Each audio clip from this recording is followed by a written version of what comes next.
Hello and welcome to Earth911's Sustainability in Your Ear. We're back to have another conversation with a change maker working to accelerate the transition to a sustainable, carbon-neutral society. You know, water is everywhere on this planet. 71% of the Earth is covered with water, but fresh water is in dire short supply. Drought and population growth are converging, placing water supplies at risk in many regions, including the American Southwest. Several technologies, however, promise to relieve the growing water crisis, including desalination of seawater and water reuse. For example, Los Angeles is already reusing some of its water and wants to recycle 100% of its water by 2035.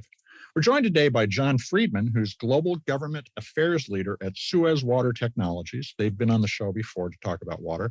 And he's also a lecturer on water and water policy at the University of Pennsylvania.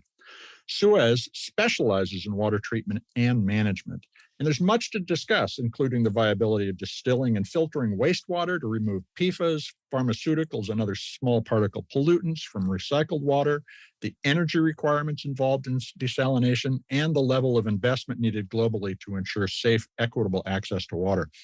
You can learn more about SUEZ Water Technologies at SUEZwatertechnologies.com. SUEZ Water Technologies is all one word, no dash, no space, as I always like to say. Welcome to the show. How are you today, John?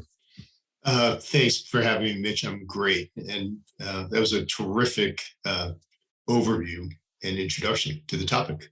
Well, you know, the thing is, this is such a huge topic, and we've talked about this with some of your colleagues and others many times, and it is not easy to cover all of the questions, but let me ask a few practical ones to start us out. First off, the American Southwest, is it equipped with enough technology and water to supply its population during this mega drought, which is clearly taking hold and is going to last a long time? Look, that's a great question. It's a complicated answer. I'm not sure I know 100%, but I do know this. I know that there are lots of super talented people, Mitch, who are running water utilities in that region. And I just was in Spain last week for something called the Global Water Summit. And I had dinner one night with the woman who leads operations for the Southern Nevada Water Authority. So talk about being the epicenter of this drought. Sure, they're concerned, but guess what? They're also proactive, and they have, 1, 5, 20, 100-year plans to make sure that they can supply their communities with water. Now, will they be able to implement those plans? Will they be throwing some curveballs? Yeah, sure. There'll be some things they don't foresee, but I think they're in a good position to get it done. And you mentioned Los Angeles in your opening. So let's just look at Los Angeles for an example. Los Angeles is dealing with a terrible drought, worst drought in the past 500 years at least. But guess what? Mayor Garcetti announced that Los Angeles is going to recycle 100% of its wastewater. So here you have a city that is looking around the world and saying, well, what other places in the world are dealing with severe drought? Israel, where it's a chronic issue. Right. And necessity is the mother of all inventions. So what has Israel done? It is reusing about 90% of all of its wastewater. So I think Los Angeles is modeling itself on a successful model, and that could be a model for the rest of the West and Southwest as well. What about low-income countries, which are often in water-stressed areas? Do you see a broad movement and awareness amongst water leaders in those regions to address the shortages that we're going to face? Well, that's a great question. The answer is yes. One organization I work with reasonably closely is the World Bank. The World Bank's mission is to solve poverty.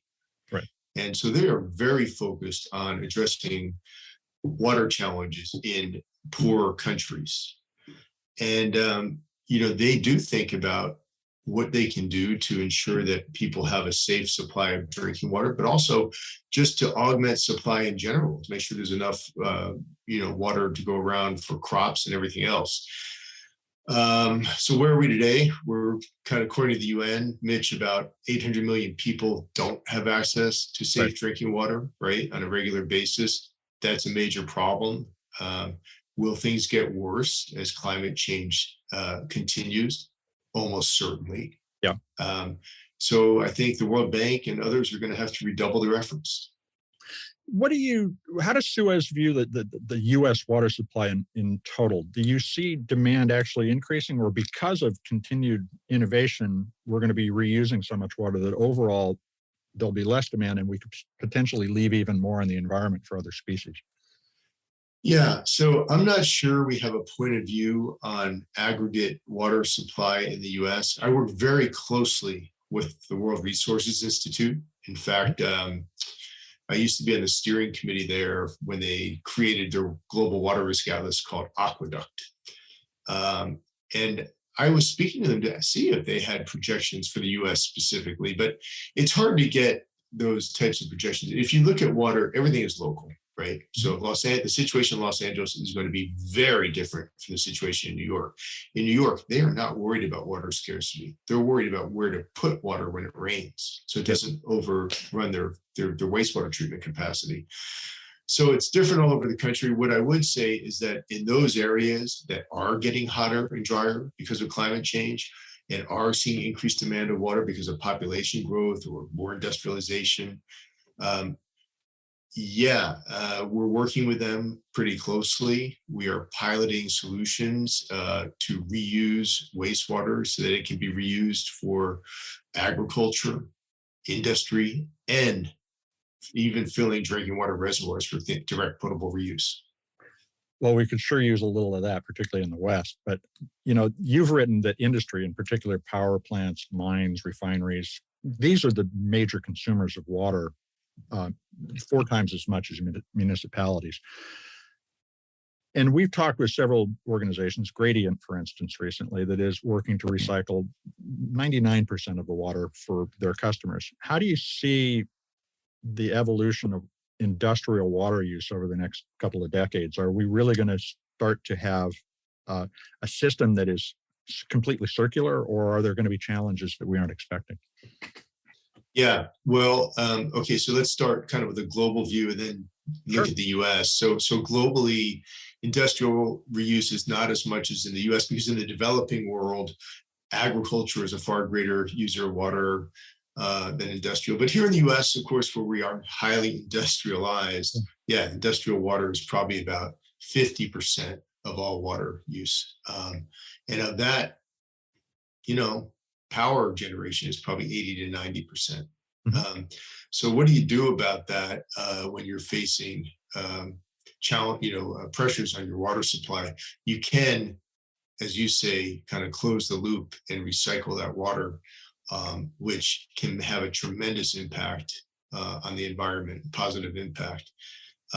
We're seeing a lot of businesses do that. It's happening mainly in water scarce areas.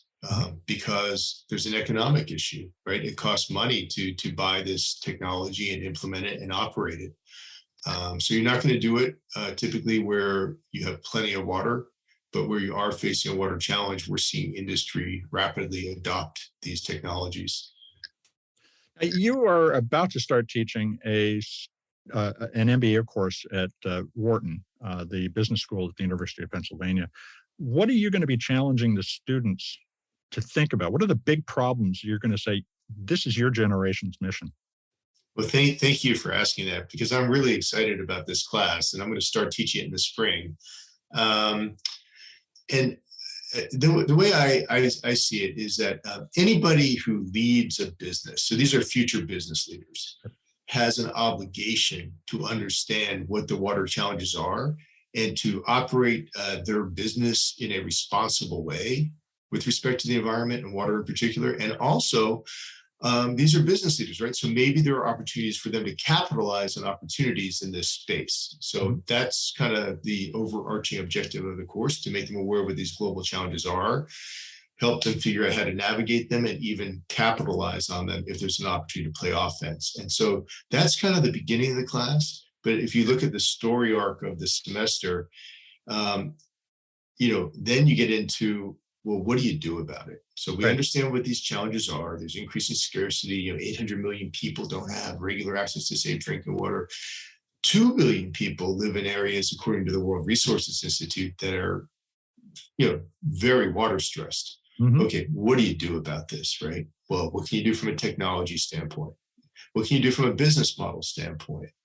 And so forth. And then the last day of the semester is Shark Tank H2O, where these students have group projects that they pitch to a panel of venture capitalists, private equity guys, investment bankers, management consultants, and operating business leaders to see if somebody actually wants to pick up their idea and fund it.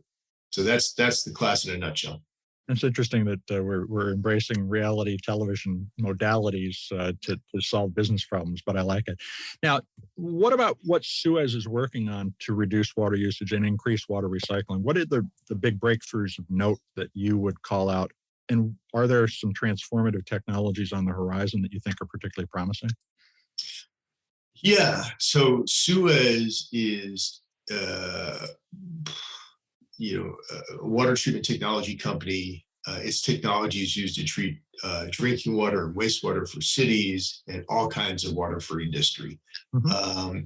One of the things we're really focused on is water reuse, because we see it as a global growth engine for our company. And we also see it as a world to solve one of the world's major challenges, water scarcity. Sure. And so we have this full suite of technologies that businesses and communities can adopt to reuse water. And everything from filters and membranes to membrane bioreactors, Mitch, which combine the membranes with biological treatment, all the way up to something called zero liquid discharge, which is distillation, thermal distillation. You basically are boiling the water, right?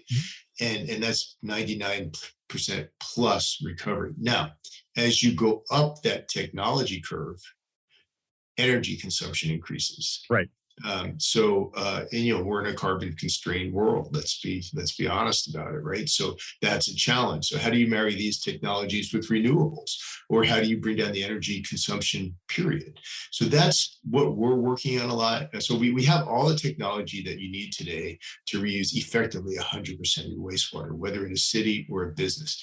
What we're working on is bringing the energy cost way down, and I think those will be the future breakthroughs.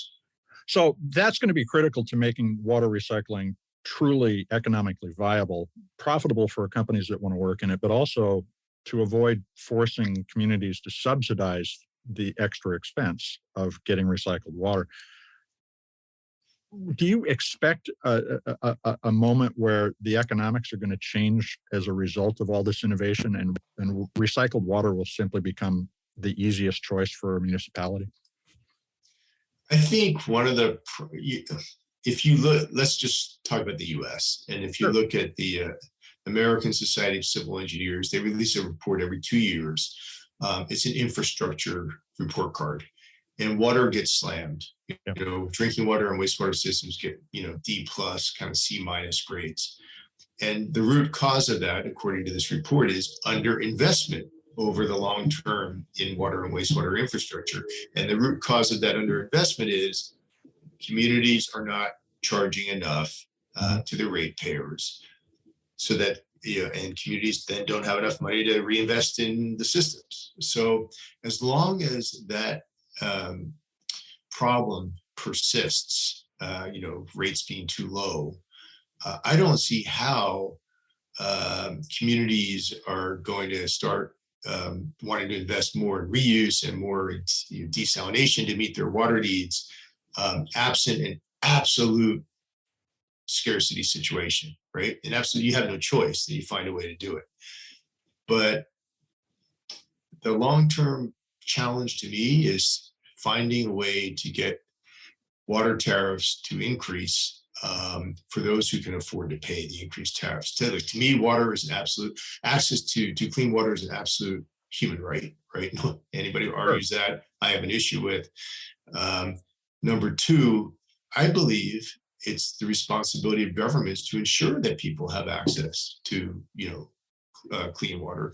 And number three, I think it's a responsibility of industry to engage with governments constructively to make sure that we develop technologies that are effective and cost and economical, and also where appropriate to partner with governments through public-private partnerships. But we all have to find a way to work together. But to me, we also got to get tariffs, water tariffs up for those who can afford to pay them, so there's enough money to keep these systems properly maintained. Well, I want to talk about that water tariff in particular in just a moment. We're going to take a quick commercial break and we'll be right back.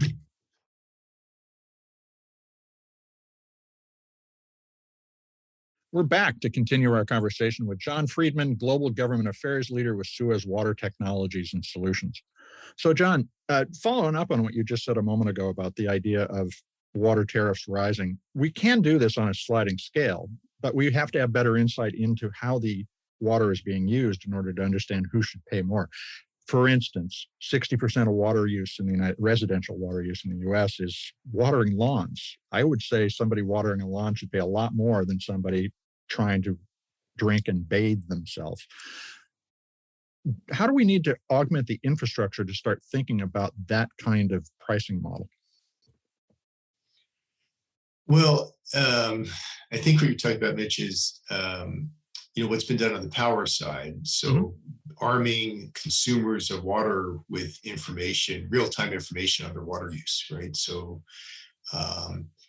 if they could see that perhaps water tariffs vary depending on the type of use or the extent of use, right? So natural gas prices go up because of peaker plants going online in the afternoon. So, but we don't really have that insight into the water infrastructure now. No, we don't.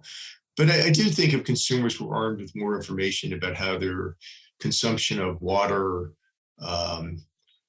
ties to prices they pay, they'd have price signals they don't have today. And people are very sensitive to price signals. I also think that water is just really cheap. And I say this knowing full well that environmental justice is a really top of mind issue today for the Biden administration. It's something I believe in as well. And for anyone who can't afford water, my goodness, we need to have a social safety net for those people, right?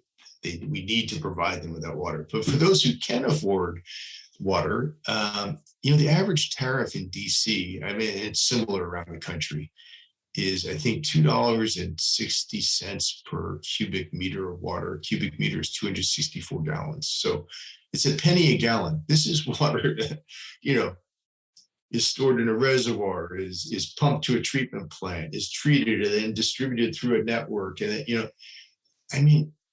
delivered to your house in perfect condition for a penny a gallon, right? So if you take a shower, which I think might be 17 gallons of water on average, 17 cents. I mean, there's no price signal, right? So it's no surprise that people take, 20-minute showers, right? And they get their water bills $90, So what I'm saying is for those who can afford to pay, if water tariffs increase to reflect the true cost, long-term costs of treating that water, distributing it, investing in infrastructure, meeting future needs, I think that'd be better for society. And it doesn't necessarily require we measure every drop. It could be just that we pick higher income zip codes or zip codes that have a lot more lawn and bill more. Or you just have a program for low income ratepayers, right? Which exists on the power side and is kind of a relatively new program that exists in the US, although I'm not, that came up during some of the COVID legislation, but I'm not sure how many people are using it or aware of it. So let's talk a little about recycled water and some of the challenges of treating the wastewater that contains pharmaceuticals and other toxins. For instance, here in the Pacific Northwest where I live, the fish in Puget Sound are probably as heavily medicated as most of the Seattleites. Are we making progress on small molecule filtration that is going to eliminate that kind of release into the environment, as well as giving us water back that's already full of pharmaceuticals? Yeah. So look, these emerging contaminants or micropollutants, or whatever term you want to use, they're out there. Mhm. And I think they've been out there for a long time. What's changed in the recent past is that we now have the technology to measure them in the water supplies at these very low levels they exist. And they're not tens of them. They're not hundreds of them. There are thousands of these things, right? So the question, Mitch, is how do they impact aquatic species? How do they impact humans individually and collectively? Mm-hmm. So it's easier to answer how they do it individually than it is collectively, right? So there's a lot of work out there that needs to be done, right? But I will say this, from a technology standpoint, one of the things you've heard a lot about in the news is PFAS. Right. Yeah. And if you implement certain treatment technologies to remove PFAS from drinking water supplies, you are effectively removing other micropollutants too. So as the country moves to address this PFAS issue, it will put it on a much better footing with respect to all of these micropollutants. And through the infrastructure plan that the Biden administration signed into law last November 15th, there's about $5 billion in funding to remove PFAS and other micropollutants from water supplies. So this is a really good step in the right direction. Are there other approaches that we need to be thinking about with regard to how we manage water generally? Better measurement is one, but I mean, just the idea of where water comes from and what use it's directed to may be a way that we recalibrate our allocation of water within society. Are you looking at that kind of question of directing, more recycled water to irrigation uses? Are there benefits to those kinds of decisions? Yeah, I can't say that we are as a company. These are effectively kind of government decisions. Well, as a technology provider, what we're trying to do is make it as easy and cost-effective as possible for businesses and communities to augment their supplies of water. Mm-hmm. First of all, to treat their wastewater, to treat their drinking water, but we're necessary to increase their supplies of water through reuse technologies, also desalination, but we're more focused on reuse because it's more cost-effective than desalination. It's also. But do you see desalination, for instance, as really the technology of choice in say the Middle East or the coast of Africa, where it is going to be necessary to do some desalination to provide enough water? I mean, it's in different places, right? Yeah, I think about desalination like First of all, because desalination is expensive, mm-hmm. you don't want to do it unless you need to, right? So if you are faced with absolute water scarcity and you have coastline where you have brackish groundwater supplies, well, thank goodness we have the technologies to desalinate water, right? And that's kind of where you're seeing desalination in areas that have absolute water scarcity. Mm-hmm. But I will say this, if you look globally, first of all, Dan, I mentioned a lot of wastewater, the world doesn't even collect, right, or treat. It just kind of goes forever, right? But the wastewater that the world does collect and treat, it's only reusing 2% of that wastewater. Wastewater reuse, on average, costs 25% to maybe 50%, but closer to 25% as much as desalination, right? Mm-hmm. So you really want to start there. And where it's an option to take wastewater and treat it so they can be reused to grow crops or run those power plants we were talking about, or filling those drinking water reservoirs, where you want to start, where you have water scarcity, you want to start looking at reusing that wastewater. All the technology exists to do that. You can remove all the micropollutants as well and really future-proof your water supply. And by the way, sustainably increase your supply of water forever because, you're going to have that wastewater and it's just kind of be able to keep recycling it. And we could be capturing more rainfall in various places and processing that too. There's a lot of ways that we can ramp up our access to water, particularly here. But thinking about this as a global problem, particularly one of equity, does SUEZ see governments, whether they're national or global organizations, starting to work together about how to bring the water supplies needed in these most water-stressed regions where the 800 million live who don't have access. Is there a movement afoot? I'm not sure how to answer that question because it's something I think about, and I'm not sure I know the answer. I know what I think the answer should be, which is the world should be working together in a coordinated way to make sure that all human beings have access to safe water. There are some major things going on, and I talked about the World Bank before, but the World Bank has a global water team. That global water team is working on, the last time I looked, $29 billion of water projects globally. Mm-hmm. That's a lot of water projects. But is it enough? No, right? Or we wouldn't have a problem. So people are doing a lot. How do we take all of our resources collectively and do more? I'm not sure exactly what the answer is, but. Well, let me ask a different dimension to that question. Do you see investors starting to move in to try to create the efficiencies that we've been describing in such a way that we might move the ball forward from the private side? And for instance, municipal water programs in the United States are roughly $17 billion in debt, which is holding them back. How can we potentially bring capital to solve the problem of reinventing the water supply? That's such an interesting question because I really believe that there is private sector capital on the sidelines that would love to pour itself into water infrastructure and can't find the opportunities to do so. And the reason that private sector capital wants to invest in water infrastructure is because interest rates are so low.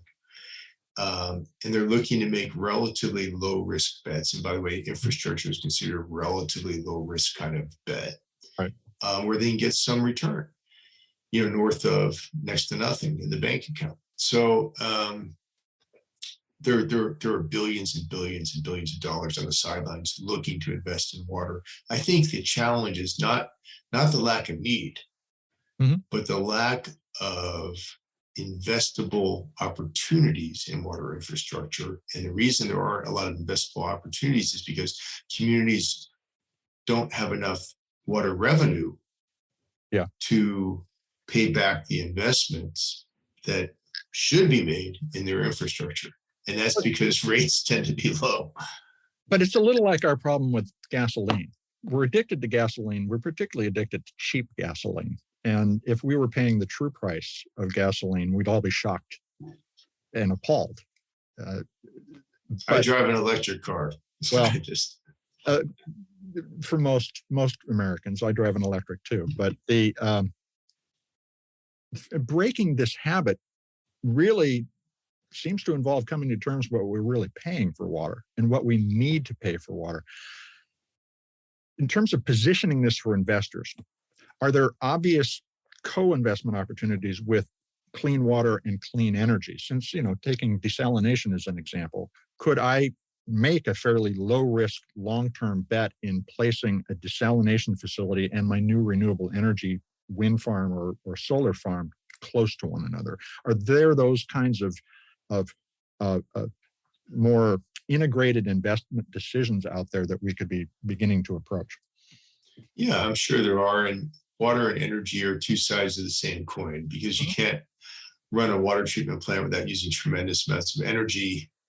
You can't produce energy without using tremendous amounts of water. So it does make sense to think about how do you plan these two types of infrastructure projects together. I'm seeing solar companies, Mitch, right now approach water utilities and say, hey, can we put floating solar panels on your reservoir, right? That's basically unused real estate.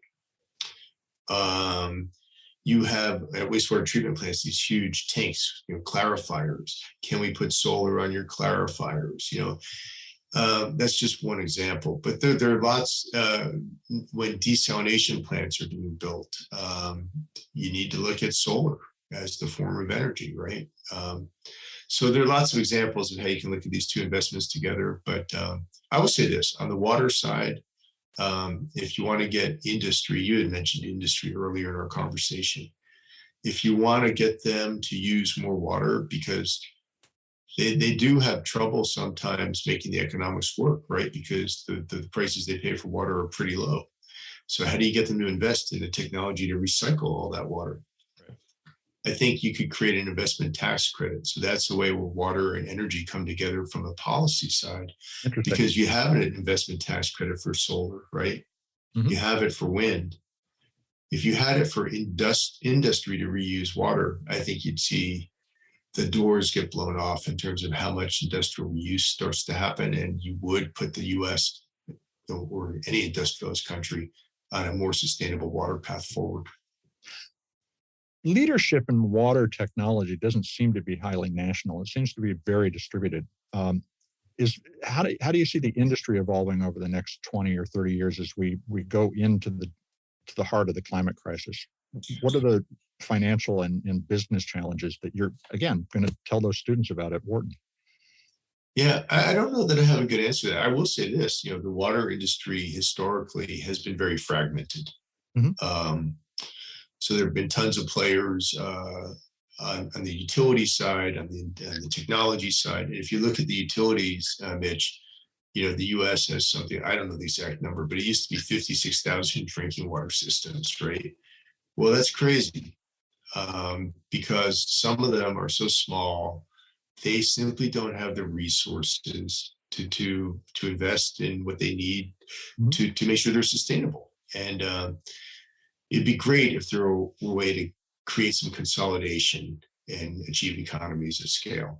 I don't know exactly how you do that. On the technology side, there's been kind of a similar level of fragmentation, but it's been coming together. There's been quite a bit of merger and consolidations in the water technology side of things. Honestly, in the future, I have no idea what will happen. And I think investment bankers, they get these fees for merging companies, and they get fees for breaking them apart, and then for mergers. Who knows? Maybe we'll just see some. I'm not attacking the investment banking community. It's just kind of a joke, but I don't know the answer. Well, but they do that, and that is how they make their money. Hopefully, it produces a net benefit for society. And we can debate that some other time. But when you think about 2042, 20 years from now, what do you think the key differences between the water infrastructure, and we'll just say here in the States, will be compared to today?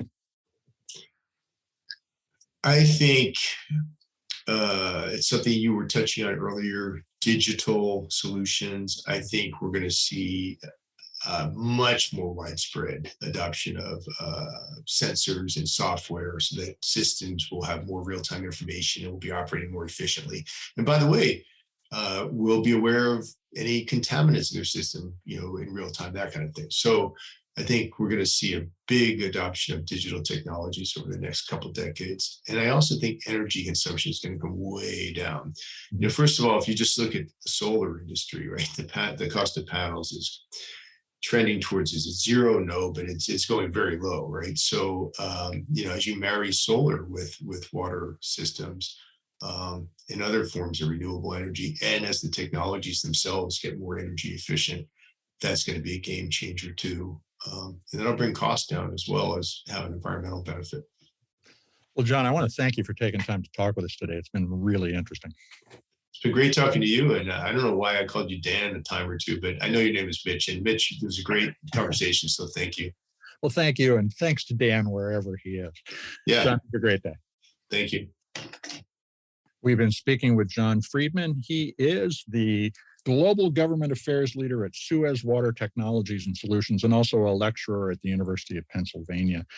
What John said at the end is really interesting about the idea of a more digitized water infrastructure. If you think about how that will translate into the experience that we're going to have of using water, we're going to have a lot more information about the cost and impact of what we're doing on a day-to-day basis. Choosing to take a shower versus choosing to water your lawn will be clear, what the difference in the impact is will be clear to us because we're measuring everything in this new digital environment that we're moving into. Unfortunately, we're also moving into the climate crisis at the same time. So the urgency of optimizing our infrastructure is just rising. But just imagine, for instance, constant, as John said, real-time water monitoring going on. That could prevent events like the Flint, Michigan system poisoning people for decades before anybody recognized the problem. You could have a tap that says today's water isn't safe. Probably not going to happen very often, but when it does, it's going to make a really transformative difference in our lives. So pay attention to water technology. We will certainly be talking about it more. And I also suggest you check out our recent interview with Gradient, Prakash Govindan, who came on the show a few weeks ago and talked about water recycling in industrial settings and how so far they've achieved about 99% recovery and reuse rates for industrial water. That reduces water extraction from aquifers and freshwater sources dramatically. Lots of progress to follow, lots of a story to tell in the future. This is Earth911, Sustainability in Your Ear. I'm Mitch Ratcliffe. We're going to be back with another innovator interview soon. In the meantime, I hope you'll take a few minutes to share this podcast and all the others that we've done, and we're coming up on 310, I think, with your friends, your family, people you work with, people you meet on the street. Let's get more ideas out there so there is less waste. It's time. It is 2022, and it is our moment to turn a corner as society. We'll be back soon. In the meantime, folks, take care of yourself, take care of one another, and let's all take care of this beautiful planet of ours. Have a green day.